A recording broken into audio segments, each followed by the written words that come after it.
Former Chelsea and Brighton boss Graham Potter has been confirmed as the new West Ham gaffer. He signed a 2.5-year deal at the London Stadium with a break clause at the end of this season. It follows the sack, and of course, Lopetegui, that was finally confirmed yesterday after just 22 games in charge of the Hammers. Now, we've spoken a lot about this, what I'm going to talk about now already this week, but how relieved do you think West Ham fans will be that it's finally done and dusted now and it's over the line? Yeah, massively, because it's been rumbling along for too long. We knew early doors. I think West Ham fans were quite vocal from the get-go. They weren't happy with the Lopetegui signing. It was an underwhelming signing. I think they just expected something. And again, this is no disrespect to David Moyes. I think he did a wonderful job. But I think the West Ham fans were just waiting for something a little bit more exciting. After having Moyes and the success he brought, weren't happy with the style of play. I think they all thought that Potter was coming in day one, or someone of that ilk where it's a little bit more exciting, a head coach. And then when Lopetegui was announced, like, to be fair to West Ham fans, they were like, we don't want disappointment. We're going to make this clear from the start.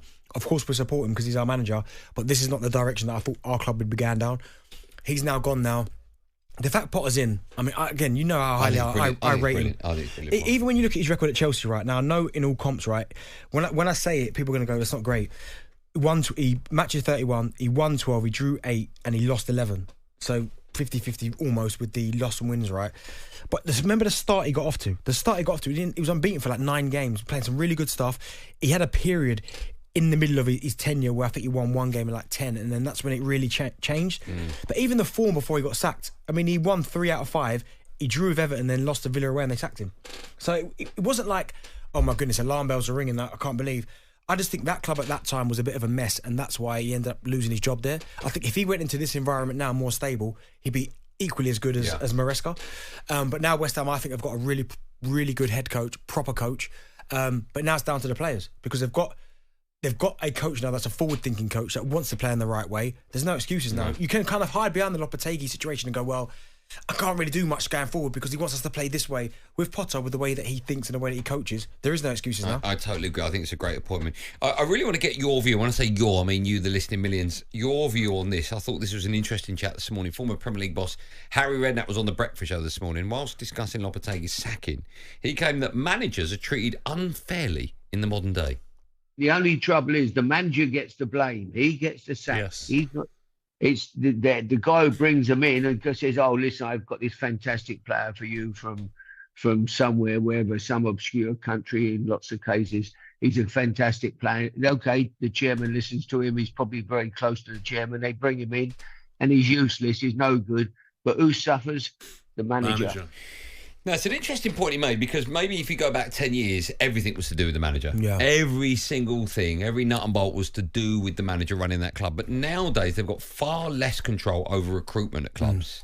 Do you think Harry Redknapp is right, that there should be maybe more focus on the people making signings when they don't work out? I'm torn. I agree with him to a certain extent, yes.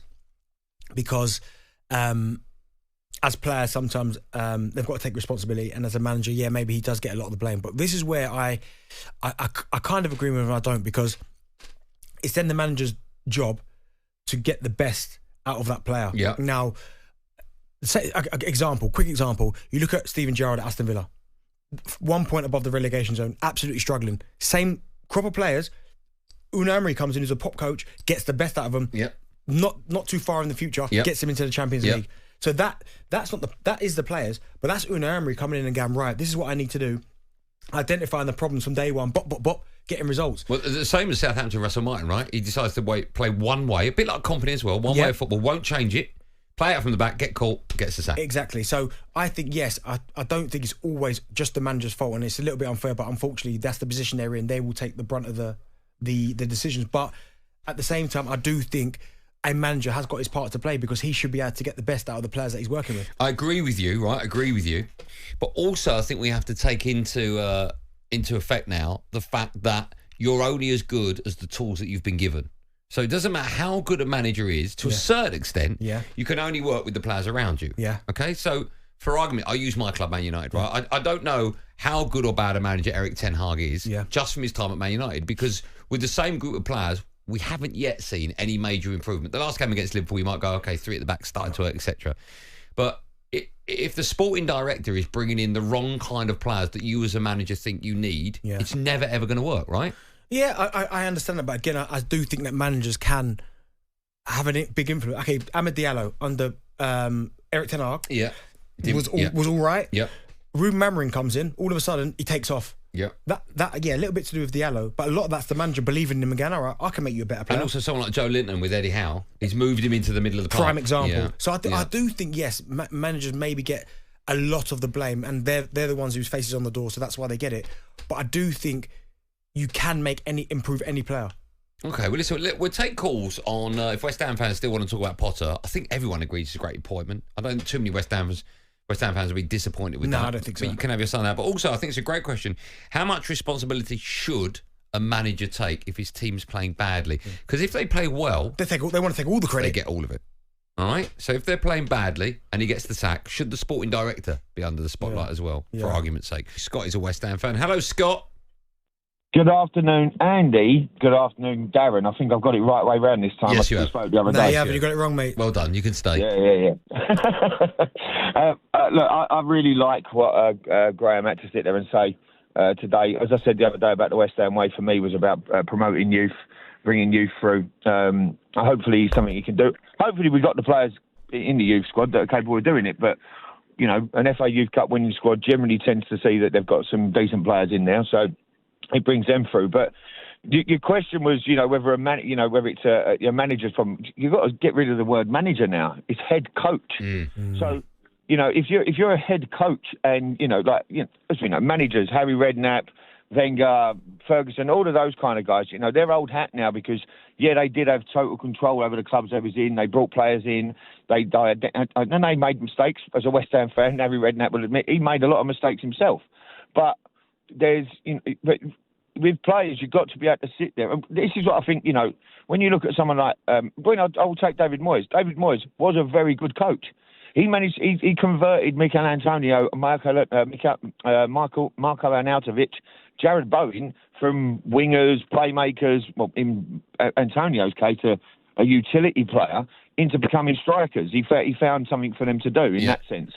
And that, David Moyes needs to take a lot of credit for what he did there. And I will honestly, David Moyes for me, he goes down as an absolute legend of a manager. And anyone who says other is a fool.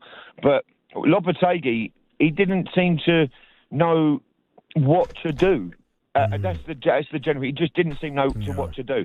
Do you know what it was, Scott? When I looked at Lopetegui and looked at David Moyes, I think Moyes was better, but the style of play just felt similar. Now, I'm not saying they played the exact same way, but it almost felt like you stayed in the same lane. Do you know what I mean? One might have been going at maybe a bit of a quicker pace, but I feel like Graham Potter, they've completely changed gears now. They've gone somewhere else, and I really like the appointment. I agree, and I think it's one long-term, one for the future. Yeah, exactly. Yeah, Scott, good call. Let's go to Barry, also a West Ham fan. Hi, Baz. You two boys. How are you? You all right? Is it? Yeah, did you say Happy New Year? Yeah, of course it is. Yeah, why not? It's the 9th of Jan. Hey, listen, Andy, I could say when Rosh Hashanah comes along at Yom Kippur, but I'm saying in the English. Couldn't say that. Son. Couldn't say that if you wanted to. I just wonder when your cut-off is for Happy New Year.